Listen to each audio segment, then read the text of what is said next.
The following program, The Lightning Strike, is sponsored by Mohamed Faheem, and to the extent applicable, their guests. The views and opinions expressed therein do not necessarily reflect those of NewsWeb Radio Company or its management.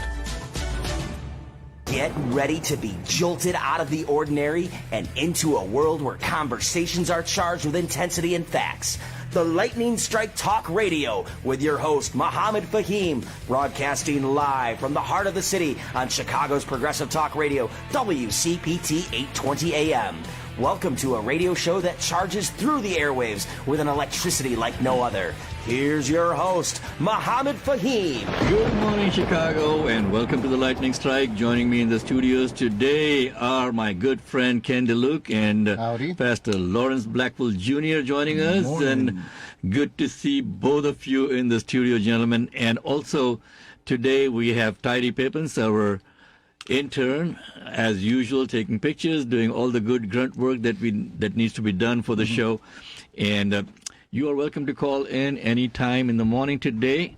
Our format is going to be a little bit different on today's show, folks. We usually have our person of the week or the organization of the week at the end of the show. We have decided to move that segment to the top of the show so that you get more time to talk to and learn from our person of the week. And the person of the week this week is Michael White.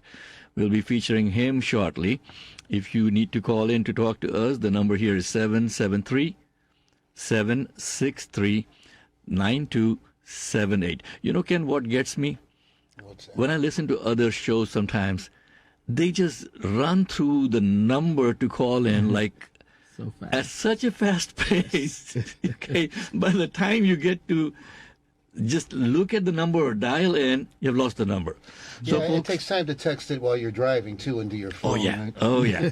So, folks, the number to call in is 773-763-WCPT or 763-9278.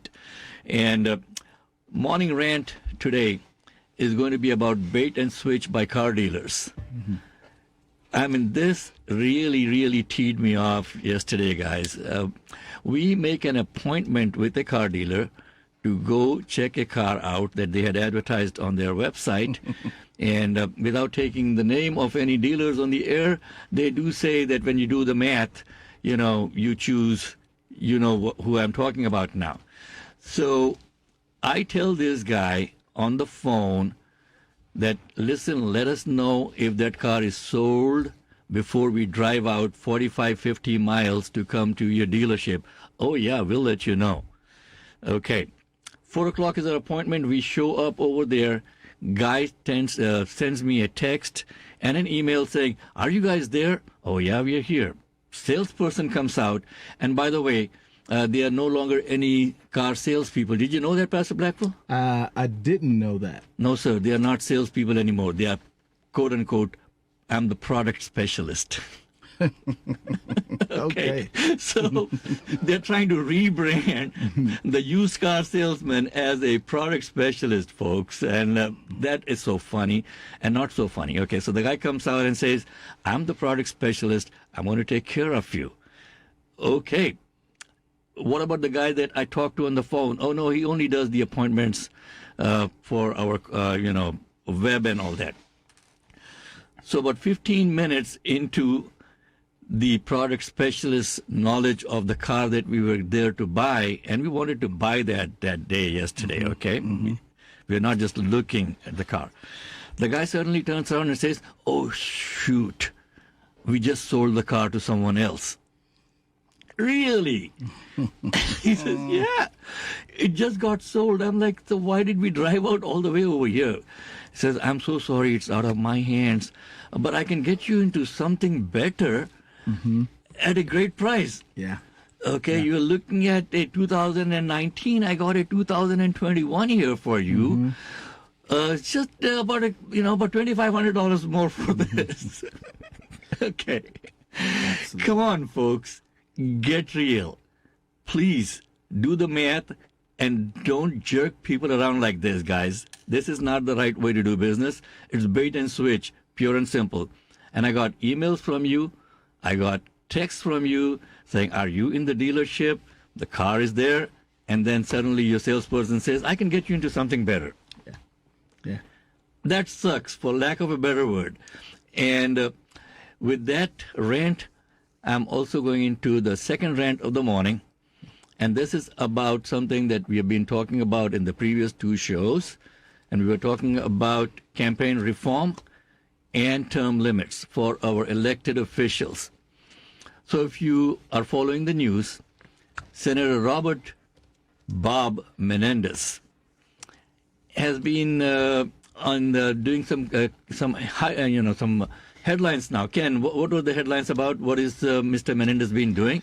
Well, he's been accused of bribery. They found about $15,000 worth of gold bars, all kinds of cash money. 500,000 almost cash money stuffed all over his house. So now he had to step down as being the chair of the Foreign Relations Committee, and he's under a lot of pressure to actually resign his seat. So we'll see how that goes. It's my understanding that there was some ties to a foreign country with some of those resources as well. Correct. There was an Egyptian businessman, and I'm putting that in air quotes over here. Yes. And his Senator Menendez's wife was also given a job by this businessman. Obviously, the report says that it was a job with no duties, and also his mortgage was being paid by the businessman. Okay, and also there was a new BMW that was given. Guys, our democracy is for sale. I'm so sorry. That's why we don't want these people to get elected again and again and again. And they have made it so difficult for new people to run for office that it's almost impossible. Mm-hmm. For someone who really wants to serve the country to come up and do something good, things need to change. Yes. Absolutely, Mohammed. I think that when you talk about term limits, I think that this is part of a broader conversation around reform in our entire political process. Because just think about it. Senator Menendez was found out, or these things were alleged to have been discovered recently. How many other senators, congressmen, and other elected officials have or are engaged in the same or similar behavior that we don't know about? Absolutely. Folks, one of the organizations in Chicago that I am really, really, really impressed with is an organization which helps people who have been incarcerated, people with records, to get gainfully employed. Okay? And that organization is called as the Safer Foundation. And Safer Foundation is somebody, that group has helped literally thousands of people to come back into the job market. And every year they do an appreciation lunch for employers and others who have helped these people get back into productive employment.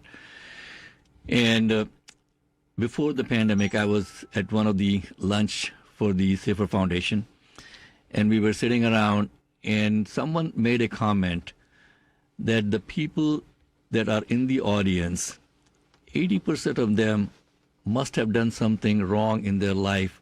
They were just not caught. So when Pastor Blackwell is talking about our elected representatives not being caught, man, yes, there need to be some more digging into this. We are coming up at about 9:15. We'll take a quick break. We'll be right back after the break with our Person of the Week. You're listening to The Lightning Strike. I'm your host, Mohamed Faheem. Are you a business looking for the right talent or a job seeker searching for your dream career? Look no further than the Center for Strategic Solutions, your workforce solutions experts.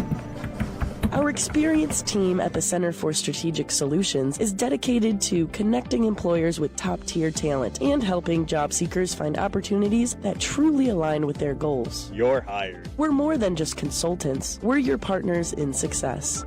Ready to take your workforce to the next level or land that ideal job? Contact the Center for Strategic Solutions today at 1-847-306-9274 or visit us online at www.cfss.us.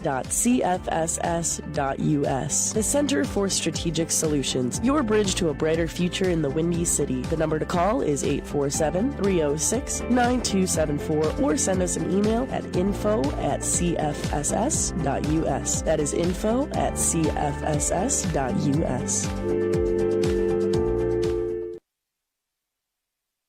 Are you tired of high energy bills and concerned about the environment? It's time to embrace solar power. There's no one better to guide you than Ken DeLuke. Ken DeLuke, your trusted solar energy consultant, is your key to a brighter, greener future. With years of experience, Ken knows the ins and outs of solar power like no one else. Ken DeLuke will help you save big on your energy bills while reducing your carbon footprint. Ready to make the switch? Contact Ken DeLuke today at 312-617-8979 or shoot him an email at kj@midwestsolutions.info. That's KJAY@midwestsolutions.info. Ken DeLuke, solar energy consultant, empowering you with clean, sustainable energy solutions. Don't wait. Make the call today. 312-617-8979. Welcome back to the Lightning Strike with Mohamed Faheem. Good morning again, folks. This is Mohamed Faheem. You are tuned in to WCPT 820 AM and on Facebook.com/WCPT 820. You can also listen to us worldwide on www.heartlandsignal.com. In the studios with me today are Ken DeLuke and Pastor Lawrence Blackfield Jr. Also joining us shortly at around 9:30 will be Justice Linda Davenport, Justice Joe Hettle, and Justice Lance Peterson. And if you have any questions, feel free to call in 773-763-9278. This is our time now for Sheila White to join us with our Person of the Week. Sheila, good morning. You are on. Mohamed, good morning. Good morning. I'm excited about our Person of the Week, our Organization of the Week today. We have with us today Mr. Michael White. He's an award-winning film and television director, and he's very passionate about crafting stories with inspirational messages, using media as a platform to inspire people around the world. And as a filmmaker, he has numerous film and television credits, and he's worked with Genesis Studio, TBN Studios, JCTV, and JD3 Media and Entertainment. And Mr. Michael White, he serves as the president of Road to Eternity Media, which is a media company that offers, that has Lightcore Animation and Skyward Books as well. And those companies produce innovative, uplifting, and entertaining stories. And he's also, Mohamed, a facilitator for Smarter Vision, which is a neuroscience program, and is the author of the upcoming book, Sparkfly, Dawn Rising. Welcome, Michael, to the show. Thank you so much, Sheila. Welcome, Chicago. So good to be here on the Lightning Strike. I am excited, ignited, and delighted to be here. Michael, tell us a little bit about your organization and what you do at Road to Eternity Media. Absolutely. Well, as you so eloquently mentioned, Sheila, we are a media company that creates positive entertainment through media. And, studies have shown that negative messages in media have a strong influence on people, increasing their risk for depression, anxiety, loneliness, self-harm, and even suicidal thoughts. However, what my team and I do is that we change this dynamic by creating family-friendly, faith-forward content that engages, inspires, and entertains audiences all across the world. Now, Michael, what are some of the services that your company offers to the community at large? Absolutely. So our organization is comprised of 3 divisions, each encompassing the power of creativity, innovation, and imagination in our storytelling. And they are the following: studio entertainment, products and experiences, and resources and education. Now, within these triadic departments, our portfolio includes film, television and streaming, animation, music, radio, publishing, and theatrical production. And it is through these platforms that we empower the community around us to amplify their voice throughout the digital airwaves. Now, Mr. White, how can our audience, our listening audience, get in contact with you to learn more about the services that you offer? Absolutely. So you can visit our website at road2eternity.net, and there you can send us an email at info@road2eternity.net, or even give us a call at 815-725-2789. Again, that email and number is info@road2eternity.net, and you can give us a call at 815-725-2789, and we'll be glad to get in touch with you. Well, Mohamed, we're just happy to have this person of the week and organization of the week, which is Road to Eternity Media. We're looking forward to more meaningful exchanges with other people that have exciting things going on in their organization, as well as other persons of the week. So thank you so much, Michael, for being our special person of the week and organization of the week this week. Thank you so much for having me. Thank you, guys. Thank you both, and it's so good to hear you again, Michael. Hey, I got a quick question for you before we let you go. Okay, why did you decide to get into this kind of work? What was the inspiration for you? Absolutely. Well, since I was a little kid, I've always been inspired by the power of positive storytelling and how it creates dynamic experiences for audiences of all ages. I was that young kid that loved watching, Beauty and the Beast, Aladdin, The Lion King, and was so inspired by how the power of storytelling can move audiences in a new direction. So with that new innovative spirit in mind, I wanted to start my own company that can help people to have that same capture spirit, to be able to take them from point A to point B. And throughout the decades that we've been doing it, the 10-year decade, we have been very excited to be able to walk to people in the community and to amplify their story, because I truly believe that with the power of positive storytelling, anyone in the community has a story that needs to be put out to the airwaves. And through this, it is amazing to see how people's stories come to life and how they're able to get excited when they see that their idea that started from concept to completion is on the screen or on publishing or even on radio. So I'm very passionate about helping people with this. Michael, I got a beef with you, man. You mentioned all the shows, but you did not mention, my kids' favorite shows when they were growing up, the Teenage Mutant Ninja Turtles. What do you have against the ninjas and the turtles there, man? That's one of my favorites, actually. Okay. On that note, Michael, thank you so much for calling in and being our person of the week. We really appreciate everything that you are doing for the show also. Folks, you are listening to The Lightning Strike. My name is Mohamed Faheem. We'll be right back after a short break. And our guest in the studio today is Justice Linda Davenport, and also we'll have Justice Lance Peterson and Joe Hettle calling in to join the conversation shortly at around 9:30.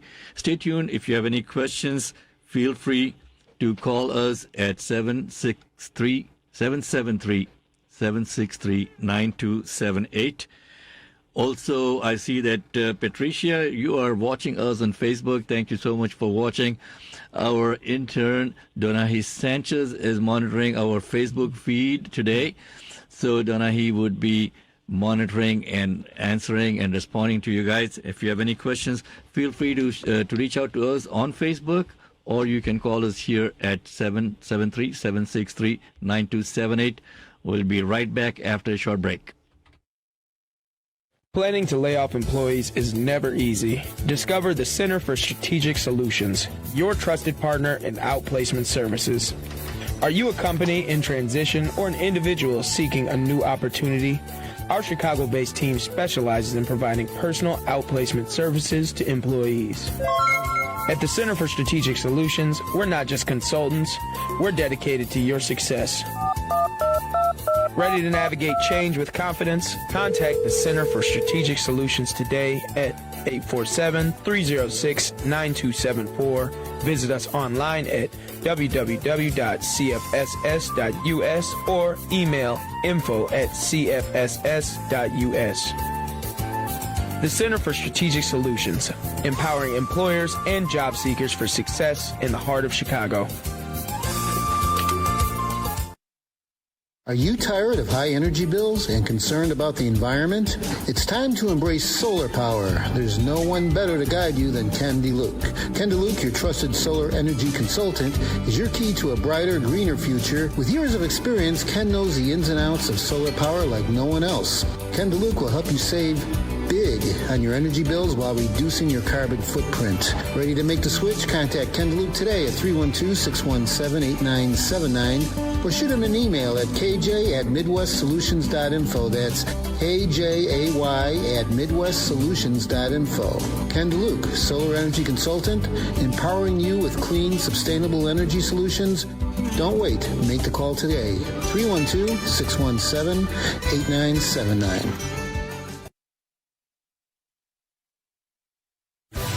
Welcome back to the Lightning Strike with Mohamed Faheem.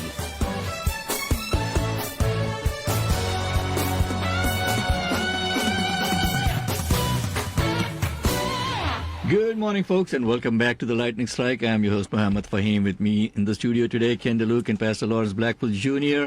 Also joining us shortly at 9:30 would be Judge Lance Peterson, Judge Joe Hettle, not Judge, Justice Joe Hettle, Justice Lance Peterson, and Justice Linda Davenport. I was corrected a long time back that these are justices, not just judges. That's right. And with that, we have got Charles calling in. Charles, you have any comments for us this morning, my friend? What brings you up to the Lightning Strike?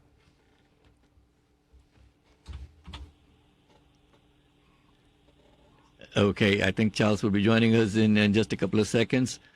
You're on the air, Charles.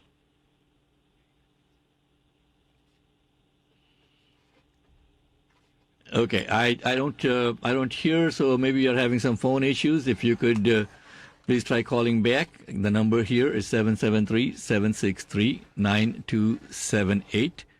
And with that, let us go to line 2. We have another caller calling in. Let's see who we have joining us. Our system is a little bit screwed up this morning, I guess. We are not seeing any names pop up on the screen in front, so I don't know who's calling in. But we'll get back to you in just a couple of seconds. Again, folks, you're listening to The Lightning Strike. I'm your host, Mohamed Faheem. We come every Sunday morning from 9 a.m. to 10 a.m. And we have got our guest in the studio today is Justice Linda Davenport. And joining us shortly are going to be Justice Lance Peterson and Joe Hettle. And I think Justice Peterson is on the line with us. Good morning. Welcome to the Lightning Strike. How are you, Lance? Good morning. I'm well. How are you? Okay, thank you for calling in. And Justice Linda Davenport is in the studio. Justice Davenport, thank you so much for joining us in the studio and for driving down all the way down to Chicago over here to join us. Good morning. It's my pleasure. Thank you. So we're going to have like a series of questions for you guys, okay? If you feel uncomfortable with any question, just let me know and I'll ask the question again till you become comfortable. Okay. How does that sound? Is it too late to leave? So we'll take our phone call first. So Judge Peterson, or Justice Peterson, I'm so sorry, I keep on saying judge. What inspired you to pursue a career in law and ultimately to become a judge? I'm not even quite sure how I got interested in I know I was in college. I thought I was going to go into business, and something happened. Friends of mine, I think, were in law school, and I started to look into it and became interested. But the judiciary is a different animal. I actually was inspired by people that I had the honor of working for. There was a judge named Mary Conrad, who I clerked for when I was in law school. She, as a child, I want to say like 7, 8 years old, dove into a shallow pool of water, and she's paralyzed. Her whole life she was paralyzed. Oh boy! And so she was in an electric wheelchair. She was paralyzed literally from the neck down, but she made it through law school. She became a judge. Wow. And I got to work for her. And in the year I worked for her, I never heard her angry upset or say a negative word about anything. So that was the start of my inspiration to work for someone like that in her circumstance, who never complained about anything. She was positive all the time. And then I went on to clerk for Justice Tobias Berry on this very court that Linda and Joe and I serve now, who's just an amazing judge and a wonderful human being. And then my last stop along that line was Justice Mary Ann McMorrow at the Supreme Court. I got to clerk for her. So those are really my first years, my last year of law school, my first 2 years out of law school. I worked for inspiring judges, and I know that's in the back of my mind. I know that's how I became motivated to maybe take the bench someday. Well, thank you so much for sharing that story with us. That was quite inspirational. And Judge Davenport, why be a judge? When I was growing up, my dad had a motto, which every day you walk out the door, it was, Linda, go get mad. And it wasn't to get mad, it was to make a difference. That was the deal. Just whatever you do. Not to get even? Not to get even, just to make a difference. Whatever you do, don't just coast through your life, make a difference. So finished college and decided I wanted to go to law school because that's where I thought I might be able to make a difference. I had no idea what was going to happen to me. Of course, when you're 23, you wonder if you're going to live to 30. At this point, I've been a lawyer 45 years. After being a lawyer for 27, I had the opportunity to become a judge, an associate judge, and got into the courtroom where I had been practicing for years, and sitting on the other side brought a whole new perspective that I had not appreciated before. The ability to see and listen to people of all skill levels from all kinds of backgrounds with their stories, and to listen to them and help and make a difference. That was pretty much where it was for me. Thank you. And Patricia Watson is watching us on Facebook Live. So is Lindsay Casson in College Stafford. Thank you all for watching us. If you have any questions for any of our guests today, feel free to call in. 773-763-9278 is the number to call in. And so continuing the conversation now, what exactly does an appellate judge do? In Illinois, there are 102 counties, and every county has an interest in a court system. There are 25 different districts, circuits in Illinois. So, for example, Cook County is its own circuit. Will County is its circuit. DuPage is their own. But the smaller counties are combined into one of those other 25. Okay. When you go to a trial court for a traffic ticket, a divorce, paternity, felony, DUI, whatever, every case begins in a trial court. Okay. So if you lose in that trial court, you believe that you were not guilty, wrong evidence was admitted, whatever, you have an absolute right to an appeal. So you take that to the next level. In Illinois, there are 5 appellate districts. So the district, Cook County is its own. The district that we sit in is the 3rd district, which is Kankakee, Iroquois, Grundy, LaSalle, Bureau, DuPage, and Will counties. Wow. It is 2 million people. There are only 54 appellate justices in Illinois. Okay. So 7 of us sit in that 3rd district. We work in panels of 3, and it is our job to review the trial court. Okay. We don't retry the case. We don't hear witnesses, but what we do is decide, did the trial court make mistakes? Were there problems at the trial court? And so that's what appellate court justices do, and you have an absolute right to an appeal in Illinois. Wow.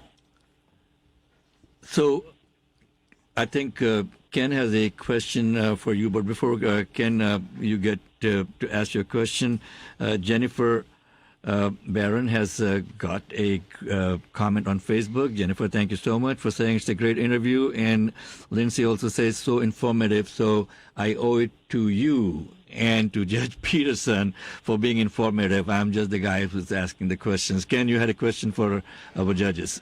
Yes, I asked this question last week of another judge, and I would like to extend it to you. In light of the current events happening in the United States, especially down in Georgia, because their rules are different, they're allowing or looking to allow cameras into that process. Do you feel that transparency and allowing cameras on the federal level and, through your dealings is appropriate? I think that, I know in DuPage, when I was on the trial bench, there are serious concerns with regard to allowing cameras in courtrooms. We have witnesses that need to be protected. We forget about that in the issue of transparency, that we're putting people's lives at risk by putting them on camera. So we have to be careful about that. It's not something that is a yes or no answer. With the technology, isn't it possible to have those faces blurred out so they aren't subject to potential repercussions? Could be, but are you going to make sure that walking into the courtroom, parking your car, that you're followed in, that you're followed out, that blurred technology is going to follow them along so that they are never identified? And then is the issue really transparency? Because at that point, the testimony is there, but not the individual to be able to understand that.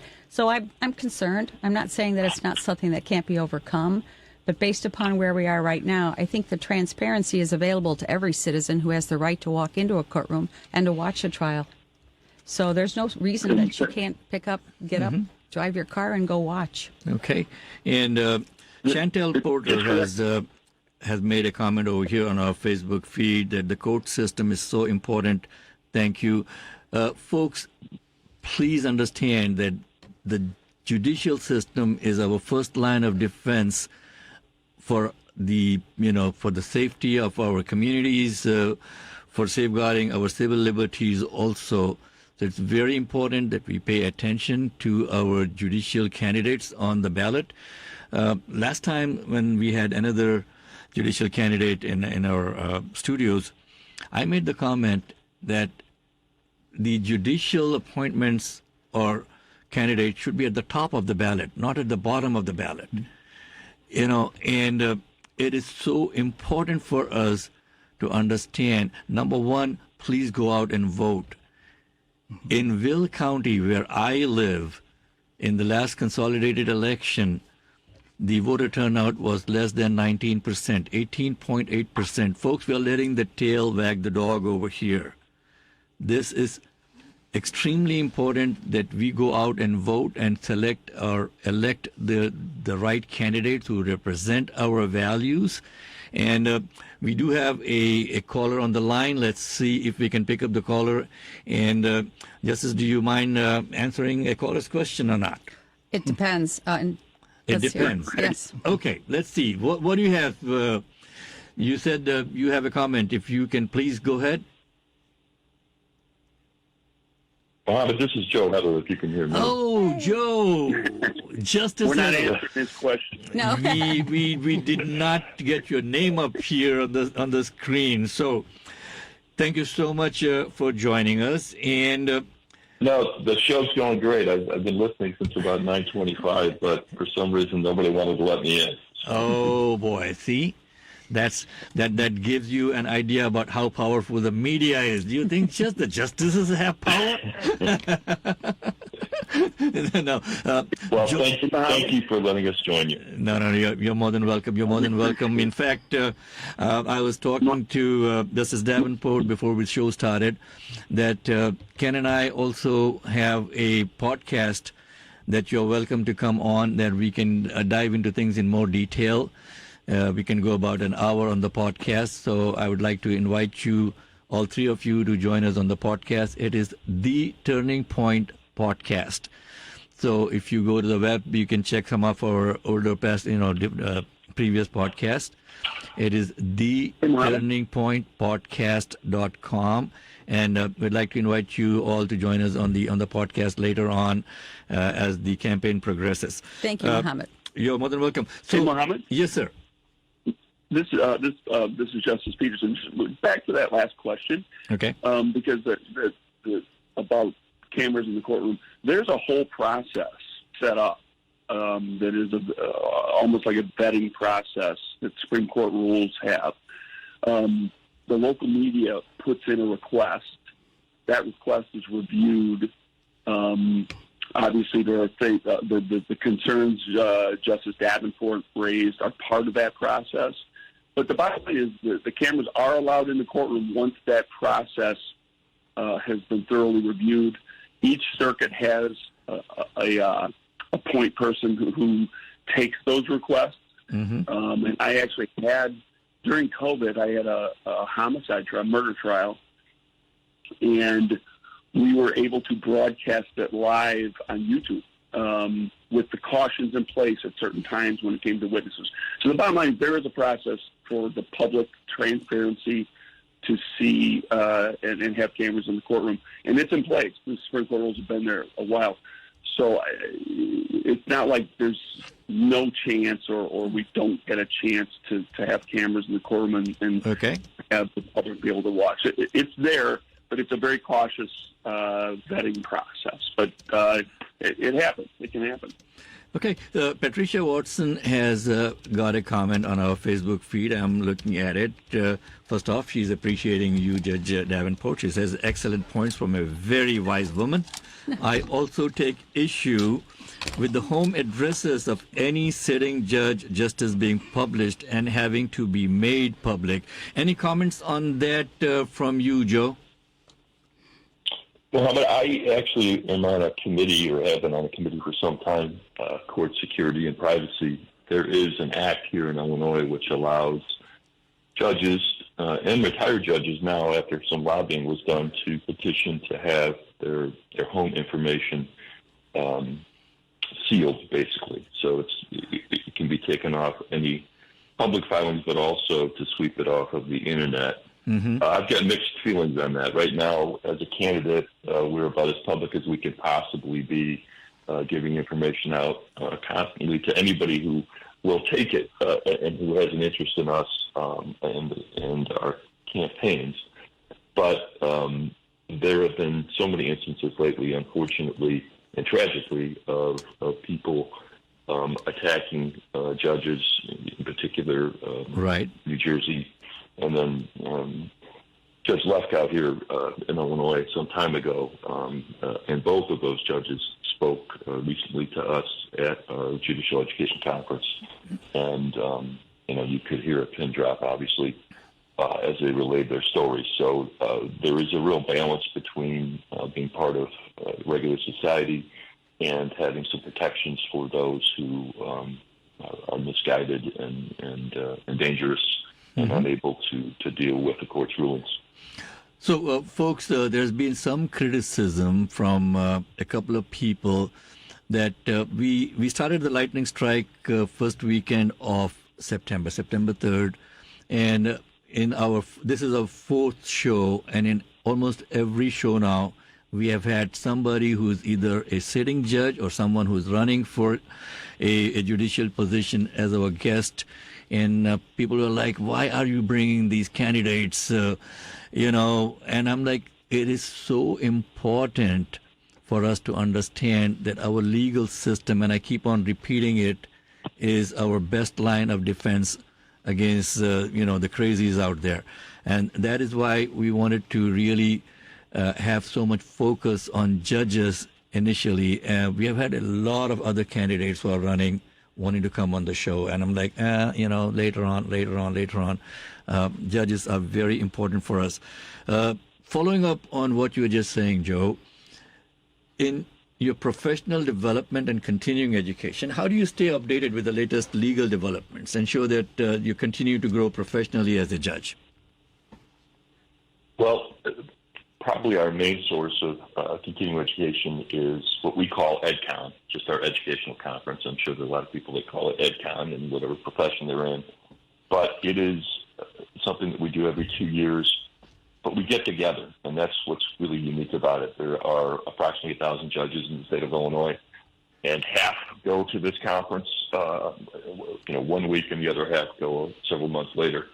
And the interaction that you have between you and the other judges, I think, is the part that is invaluable, because you not only get a chance to learn, but you get a chance to talk about it and to compare what you learned that day. And it's really probably our main source, and then there's continuing education that goes on. You mean you don't use Google and ChatGPT anymore? No, I do not. Okay. I think Judge Davenport wants to make a quick comment on this. That is the beauty of the appellate court. So, when you're in a trial court, you are in front of one judge, man or woman, one judge. When you come to the appellate court, as I said, there are 7 in our district, and Lance, Joe, and I serve together now. But on the appellate court, you work in panels of 3, which is lovely because you get the experience and the intellect of the other 2. So one person is assigned as the author, the other 2 are panel members. And then the author drafts the opinion, whether they think the trial court should be affirmed or reversed or other options we have. And then the 2 panel members put in their 2 cents as well. So we get the continuing experience of other people. So between the 3 of us, we've all been trial judges for, I think, a combined over 54 years between the 3 of us. And so we can bring that experience to the appellate court for the 3 of us so that we think together. Not always the same, which is the beauty of our system. We can disagree, but we have to be able to back it up. Okay, Pastor Blackpool, have you any quick questions for our justices, sir? Absolutely. So, understanding that the challenges in our judicial system with diversity, where do you see us being currently as it relates to diversity on the bench and within our justice system? And do you feel that we are on the right track? Diversity is a buzzword, but there's so many different ways to be diverse between gender, race, experience. Do I want all people who were state's attorneys to become judges? No, that brings one element. Do I want all people that were in private practice? Do I want black? Do I want Muslim? Do I want any female, whatever? So for me, in where I came from in DuPage County, we weren't very diverse for a very long time. And in the last 5 years, that has begun to change. What prompted that change? The way that it works is there are 2 types of judges in the trial court. There are associate judges and circuit judges. In DuPage County, there are 48 judges. 15 of them are circuits. The 33 are, in fact, associates. The circuit judges are the ones who decide who is going to become an associate judge. So changing the mindset of those circuit judges was the key to beginning to change the diversity on the bench in DuPage County. And in the last 5 years, there are now, for the first time in DuPage County, 3 black judges, 2 Jewish judges, and 1 Hispanic judge. That has all happened in the last 5 years. So before the last 5 years, there were 0? No judge of color was ever appointed to the bench in 179 years in DuPage County. So that being said, what do you think that the population that are people of color were represented properly or handled properly within that judicial system over the last 179 years? 2 questions, and we only have a few moments, not a couple decades to talk about that. But I can tell you that the young lawyers that were practicing, no, I don't think the judiciary was well represented in that we did not affirmatively try to bring in people of females. It didn't matter, just anybody diverse. In terms of whether blacks were specifically not represented well over the last 179 years before that, I'm not even going to begin to answer that question. I can tell you now that when you walk into a courtroom in DuPage County and in the 7 counties that I sit with now, people are treated fairly. The law is applied, and when it is applied equally to everyone, to quote our Department of Justice Special Counsel Jack Smith, we have one set of laws in this country. If they are applied equally to everyone, that's going to be our saving grace. Absolutely. I totally agree with you. So on that note now, what do you guys, and this is a question for all 3 of you, and if you could please keep your answers short in the interest of time, what do you see as the most significant challenges and opportunities for the appellate court in the coming years? I mean, I think for us, it's just the progress of technology. Now with the pandemic, how we do what we do when we hear the cases change, and we literally hear oral arguments of the litigants by Zoom. And now we've got I've sat on the first panel to hear a hybrid case where two of the judges were present in court, two of the justices, and one justice was at home for reasons that she needed to be, and heard the case. We had the technology, the big screen TV in the courtroom. So you had two judges present physically and the other present by Zoom, and that progress. And our courthouse is a historic, beautiful building, but it's in the process of change. It needs to be upgraded, and technology is a part of that. Okay. That's the one thing that comes to mind. I think appellate justices the job itself hasn't changed a whole lot, and I don't know that it will, but the times have changed and technology is changing. Okay, Judge Hettle, what do you have to say on that? Mohamed, how much time I have? You have got 35 seconds. All right. We'll give you 40. I would say some of the things that you joked about before. Okay. Chet, artificial intelligence is something that concerns me, and I don't mean to come across as an alarmist, but there's so much of what we do, which is the study of law, the interpretation, the presentation of previous cases in an argument. I'm not familiar with these things at all, but it does concern me that someone could try to start responding to informally. I don't think it would ever be successful, but to what extent can these computers, or this technology, I should say, this artificial intelligence learn? So that would be maybe a personal concern, but as Lance said, what we do in reviewing the cases does not change your view that much. Technology should be able to help us open the court up a little bit. That fascinates me now. I mean, I wish we had more time to dive into this, because these artificial intelligence programs are becoming so, I mean, I can't even think of the word now, but so human-like. If it is a term paper, fine. I mean, I can have my professor, they got things that they can go check it out that, this was generated by ChatGPT. But if an attorney presents an argument in court that he has got off of this artificial intelligence program as a justice now, how do you figure out whether this guy is, using his brain or he's using the knowledge of the ChatGPT now? Justice Davenport, how would you handle that? In the appellate court, arguments are supported by case law, and there's something in the legal system called stare decisis, stair-step decisions. That's where it comes from. Okay. And when we get those opinions, when we get those arguments, those briefs from the appellant and the appellee, our clerks check those sites of the cases that are in fact argued. Okay. And so far, we haven't found one that was made up. Okay. But if someone's going to the trouble of making up a case with supporting documentation, that's a fraud upon the court. Okay. Which, to answer your question from before, what's in the future for the court system?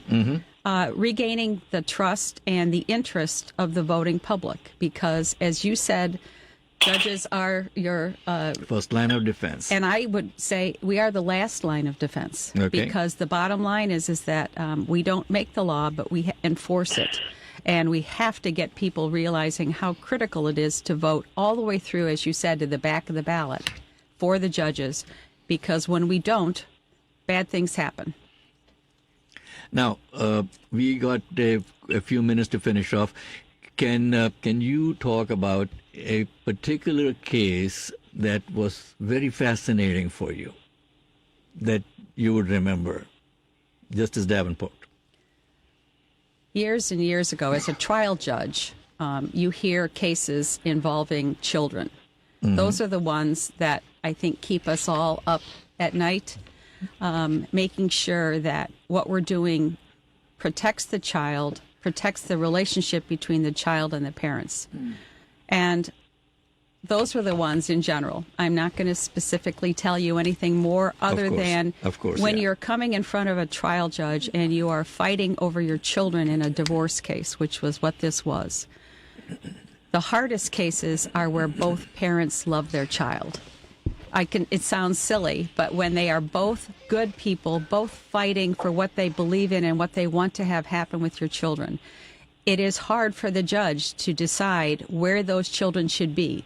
When one parent is dramatically weaker than the other, it's not as difficult to decide. But when both parents are doing everything right, you want to be the person to fashion that agreement that separates the parents, but never separates the children from their parents. So those are hard. Justice of Solomon in there, huh? Yes. Take a sword and cut the child in half? No. No? No. Okay. Folks, you've been listening to the Lightning Strike on WCPT 820 AM. We also come live on the heartlandsignal.com worldwide and also facebook.com/WCPT 820. I'm your host, Mohamed Faheem. We've got a couple of minutes to finish off. In the studios with me today is Ken DeLuke and Pastor Lawrence Blackpool Jr. Thank you both for coming in and joining us. And also our intern, Tyree Pippins, in the studio. And our other intern, Donna He Sanchez, is monitoring our Facebook feed. And a couple of quick things, folks. This is your show. Feel free to call in. Go to our website, TLSchicago.com, which is TLS for the Lightning Strike. So TLSchicago.com. Check us out. If you want to come as a guest, feel free to send us a request through the website. We'll be more than happy to see if we can bring you on.